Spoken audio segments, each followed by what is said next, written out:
काश्मीर खोऱ्यात अधिकांश भागामध्ये बर्फवृष्टीमुळे जनजीवन विस्कळीत झालंय, तर हिमवृष्टीमुळे विमान आणि रेल्वे सेवा सुद्धा शनिवारी ठप्प झाली होती। बर्फवृष्टी प्रचंड असल्याने जम्मू आणि श्रीनगर महामार्ग सुद्धा बंद झाला होता। श्रीनगर आणि सोनमर्ग मध्ये प्रत्येकी 8 इंच बर्फवृष्टी झाल्याचं पाहायला मिळालंय, तर श्रीनगर लेह राष्ट्रीय महामार्गावरील जोजिला मध्ये 15 इंच आणि अनंतनाग जिल्ह्यातल्या मैदानी भागात 17 इंच एवढा हिमवृष्टी झाल्याची नोंद झाली आहे।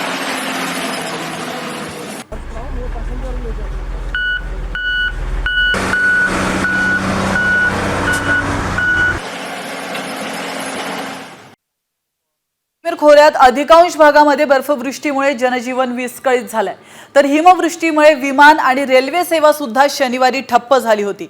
बर्फवृष्टी प्रचंड असल्याने जम्मू आणि श्रीनगर महामार्ग सुद्धा बंद झाला होता।